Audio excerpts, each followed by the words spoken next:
नमस्कार दोस्तों, कैसे हैं आप लोग। स्वागत है एक बार फिर से मेरे इस YouTube चैनल पर जिसका नाम है LBA शॉर्ट ट्रिक्स और मैं हूं आपका दोस्त मुकेश। यहां से आज आपको जियोग्राफी के अंतर्गत पृथ्वी की गतियां इस टॉपिक पर आपको आज जानकारी प्रदान करूंगा। तो दोस्तों देखते हैं पृथ्वी की गतियां कितने प्रकार की होती हैं। तो पृथ्वी की गतियां दो प्रकार की होती हैं। पृथ्वी की गति दो प्रकार की होती है। नंबर एक है घूर्णन अथवा दैनिक गति। घूर्णन अथवा दैनिक गति उस गति को कहते हैं जब पृथ्वी यानी कि ये पृथ्वी अपने अक्ष पर एक परिक्रमा पूरी कर लेती है। यानी कि पृथ्वी अपने अक्ष पर जब एक परिक्रमा पूरी कर लेती है तो उसे हम दैनिक या घूर्णन गति कहते हैं। दोस्तों मालूम है कि हमारी पृथ्वी पश्चिम से पूर्व की ओर यानी कि यहां से पश्चिम से पूर्व की ओर गति करती है और यह गति होती है 23 घंटे एवं 56 मिनट की। यानी कि घूर्णन या दैनिक गति 23 घंटे एवं 56 मिनट की होती है और इसी गति के कारण दिन और रात की घटना होती है। अर्थात यदि अगर हमारी पृथ्वी घूर्णन गति न करती तब एक गोलार्ध में हमेशा दिन और एक गोलार्ध में हमेशा रात ही रहता। ठीक है दोस्तों, तो ये कैसी थी हमारी दैनिक अथवा घूर्णन गति। उसके बाद आती है परिक्रमण अथवा वार्षिक गति। परिक्रमण अथवा वार्षिक गति वह गति होती है जब हमारी ये पृथ्वी सूर्य का यानी कि ये सूर्य है, ये सूर्य है, इस सूर्य का एक चक्कर यानी कि हमारी पृथ्वी दीर्घवृत्ताकार मार्ग पर सूर्य का जब एक चक्कर पूरा कर लेती है तो वो गति हमारी परिक्रमण अथवा वार्षिक गति कहलाती है। ये गति 365 दिन और 6 घंटे में पूर्ण होती है। यानी कि 365 दिन और 6 घंटे में हमारी पृथ्वी सूर्य का एक चक्कर लगा लेती है। सूर्य के सापेक्ष लगाई गई पृथ्वी का एक घूर्णन ही क्या कहलाता है दोस्तों? वार्षिक अथवा परिक्रमण गति। ये है हमारी वार्षिक अथवा परिक्रमण गति। दोस्तों इसके बाद एक घटना होती है उपसौर की यानी कि उपसौर की घटना क्यों होती है? क्योंकि ये हमारी पृथ्वी जो है ये सूर्य की परिक्रमा एक दीर्घवृत्ताकार मार्ग पर लगाती है। तो इस कारण से पृथ्वी की गतियों में यानी कि पृथ्वी की दूरी जो है वो सूर्य से बदलती रहती है। यानी कि दीर्घवृत्ताकार पथ पर चक्कर लगाने के कारण पृथ्वी की गति बदलती यानी पृथ्वी की दूरी बदलती रहती है। तो एक घटना होती है यानी कि उपसौर। उपसौर वह स्थिति है जब पृथ्वी सूर्य के अत्यधिक पास होती है। यानी कि जब हमारी ये पृथ्वी सूर्य के अत्यधिक पास होगी तब वो घटना क्या कहलाएगी दोस्तों? उपसौर। तो उपसौर दोस्तों होता है 3 जनवरी को। याद रखना 3 जनवरी को उपसौर की घटना होती है। बहुत बार ये प्रश्न बनता है उपसौर और अपसौर। तो 3 जनवरी को हमारी पृथ्वी सूर्य के सबसे नजदीक होती है। तो इस दिन कौन सी घटना होती है दोस्तों? उपसौर की। इसके बाद की घटना है अपसौर। यानी कि ये अपसौर अपसौर क्या होता है दोस्तों? जब हमारी पृथ्वी सूर्य के अत्यधिक दूर होती है, यानी कि जब ये दीर्घ वृत्ताकार पथ पर चक्कर लगाते हुए सूर्य से दूर चली जाती है, तब इस घटना को क्या कहते हैं? अपसौर। यानी कि जब पृथ्वी सूर्य से अत्यधिक दूर होती है तब इसे अपसौर कहा जाता है, और ऐसी घटना 4 जुलाई को होती है।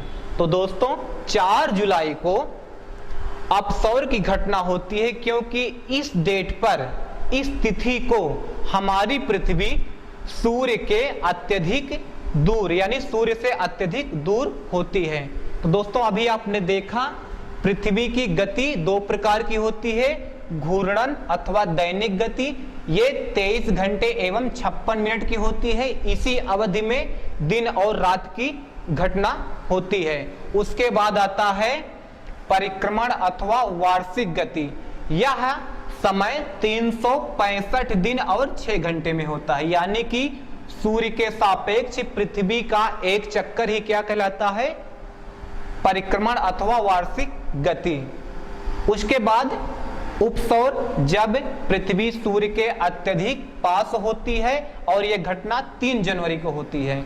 फिर उसके बाद आपने देखा अपसौर, जब पृथ्वी सूर्य से अत्यधिक दूर होती है, तो ऐसी घटना 4 जुलाई को होती है।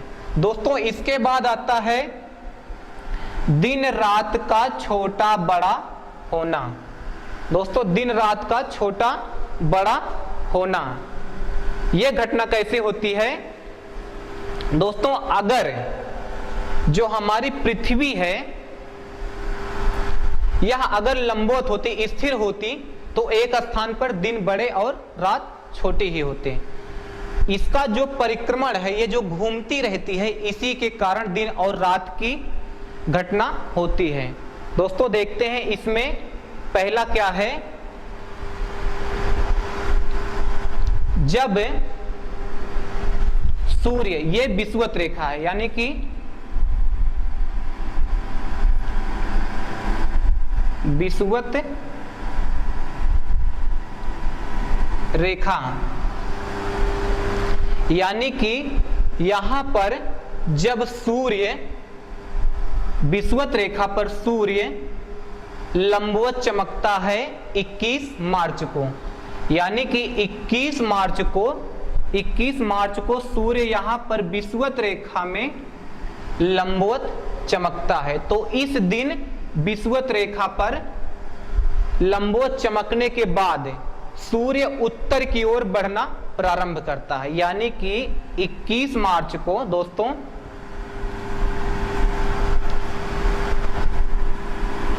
21 मार्च को सूर्य विषुवत रेखा पर लंबवत चमकने के बाद यहां पर उत्तरी गोलार्ध की ओर धीरे धीरे अग्रसर होता है, जिसके कारण उत्तरी गोलार्ध में दिन की अवधि बढ़ने लगती है। यानी कि यहां पर उत्तरी गोलार्ध में धीरे धीरे दिन की अवधि क्या होती है? बढ़ने लगती है, और दक्षिणी गोलार्ध में दिन की अवधि कम होने लगती है। यानी कि यहां पर दिन की अवधि कम होने लगती है दक्षिणी गोलार्ध में, और उत्तरी गोलार्ध में, यानी कि यहां पर इस तरफ दिन की अवधि बढ़ने लगती है। तो इस कारण से उत्तरी गोलार्ध में बड़े दिन होते हैं। और एक डेट आती है 21 जून। 21 जून को क्या होता है दोस्तों? 21 जून को सूर्य कर्क रेखा पर लंबवत चमकता है, यानी कि यहां कर्क रेखा 23.5 अंश पर उत्तरी गोलार्ध की तरफ खींची गई है, यहां पर सूर्य लंबवत चमकता है। तो 21 जून को उत्तरी गोलार्ध में सबसे बड़ा दिन होता है, यानी कि 21 जून को जब सूर्य कर्क रेखा पर लंबवत चमकेगा तब उत्तरी गोलार्ध में सबसे बड़ा दिन होगा। और इसके विपरीत की स्थिति दक्षिणी गोलार्ध यानी कि मकर रेखा पर होगी। मकर रेखा पर इसके विपरीत की स्थिति देखी जाएगी, यानी कि यहां पर जब दिन बड़ा होगा तो यहां पर दिन छोटा होगा। दोस्तों 21 जून को सबसे बड़ा दिन यहां पर होगा, तो 21 जून को सबसे छोटी यहां पर सबसे छोटा यहां पर दिन होगा और सबसे बड़ी रात होगी, क्योंकि यहां पर 21 जून को सबसे बड़ा दिन और सबसे छोटी रात होती है। तो इसके विपरीत की स्थिति यहां पर मकर रेखा पर सबसे छोटा दिन और सबसे बड़ी रात होती है। दोस्तों इस कारण से दिन और रात बड़ा होता है। तो जैसे जैसे सूर्य यहां पर बढ़ता जाता है उत्तरी ध्रुव की तरफ, वैसे वैसे उत्तरी गोलार्ध में दिन की अवधि बढ़ने लगती है। और यही कारण है कि यहाँ पर 6 महीने यानी कि उत्तरी ध्रुव पर 6 महीने का दिन पाया जाता है, यानी कि उत्तरी ध्रुव पर 6 माह का दिन होता है और यहाँ पर दक्षिणी ध्रुव पर इस समय रात होती है। फिर दोस्तों एक डेट और आती है 22 दिसंबर, यानी कि 22 दिसंबर की स्थिति। दोस्तों इस दिन देखते हैं कि 22 दिसंबर को सूर्य यहां पर यानी कि मकर रेखा पर, सूर्य मकर रेखा पर लंबवत चमकता है। जब 22 दिसंबर को सूर्य मकर रेखा पर लंबवत चमकेगा तब यहां पर सबसे बड़ा दिन होगा, यानी कि मकर रेखा पर सबसे बड़ा दिन कब होगा? 22 दिसंबर को। जब 22 दिसंबर को सबसे बड़ा दिन मकर रेखा पर होगा तो कर्क रेखा पर सबसे छोटा दिन होगा। ठीक है दोस्तों, इसके बाद एक और घटना होती है 21 मार्च एवं 23 सितंबर की स्थिति। 21 मार्च और 23 सितंबर को क्या होता है दोस्तों? इस दिन 21 मार्च को सूर्य लंबवत यहां पर चमका, उसके बाद ये उत्तरी गोलार्ध की ओर अग्रसर हुआ, जिसके कारण यहां पर दिन की अवधि बड़ी हो गई और रात की अवधि छोटी हो गई। तो फिर एक डेट आती है 23 सितंबर। जो ये डेट है 23 सितंबर को एक बार फिर सूर्य आकर यहां पर यानी कि विषुवत रेखा पर यानी 0 अंश रेखा पर एक बार फिर से वो लंबवत चमकेगा। एक बार जब ये फिर से लंबवत चमकेगा 23 सितंबर को, तब दोनों गोलार्ध में यानी कि उत्तरी गोलार्ध में और दक्षिणी गोलार्ध में, दोनों गोलार्धों में दिन और रात की अवधि समान होती है, यानी कि लगभग 12-12 घंटे की स्थिति देखी जाती है। दोस्तों जब 12-12 घंटे की दिन और रात की अवधि समान होती है तो उसके बाद 23 सितंबर के बाद सूर्य दक्षिणी गोलार्ध की ओर यानी कि इधर की ओर अग्रसित होना शुरू कर देता है। तब इसके कारण यहां पर दक्षिणी गोलार्ध में दिन की अवधि बढ़ने लगती है, यानी कि इधर ग्रीष्म ऋतु आने लगती है और उत्तरी गोलार्ध में शीत ऋतु का आगमन होता है, यानी कि यहां पर दिन की अवधि घटने लगती है और यहां पर दिन की अवधि बढ़ने लगती है। इस कारण यहां पर ग्रीष्म ऋतु और यहां पर शीत ऋतु पाई जाती है। तो दोस्तों 21 मार्च एवं 23 सितंबर की स्थिति के पर सूर्य विषुवत रेखा पर लंबवत चमकता है, जिससे दोनों गोलार्धों में सबसे बड़ा यानी कि दिन और रात समान होते हैं। उसके बाद दोस्तों ऋतु परिवर्तन जो है, ऋतु परिवर्तन यानी कि 21 जून की स्थिति 21 जून से लेकर 23 सितंबर तक, यानी कि 21 जून से 23 सितंबर तक उत्तरी गोलार्ध में ग्रीष्म ऋतु पाई जाती है, यानी कि ग्रीष्म ऋतु पाई जाती है और यहां पर बड़े दिन भी पाए जाते हैं, यानी कि 21 जून से लेकर 23 सितंबर तक उत्तरी ध्रुव पर दिन रहता है, यानी कि 21 जून से सॉरी दोस्तों 21 मार्च से है, 21 मार्च से 23 सितंबर तक, 21 मार्च से लेकर 23 सितंबर तक उत्तरी गोलार्ध में दिन की अवधि 6 महीने की, मतलब कि उत्तरी ध्रुव पर दिन 6 महीने का होता है। उसके बाद से 23 सितंबर से लेकर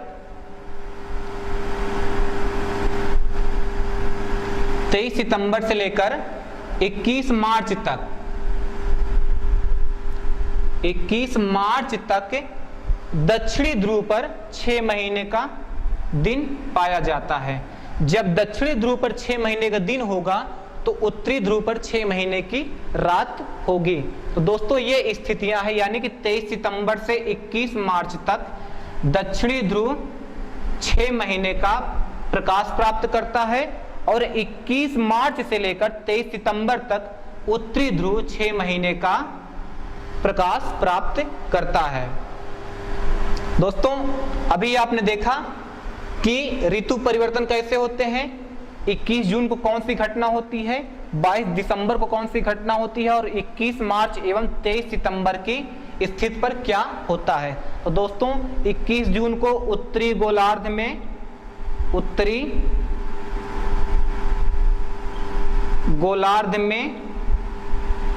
बड़ा दिन होता है। उत्तरी गोलार्ध में बड़ा दिन होता है और 22 दिसंबर को दक्षिणी गोलार्ध में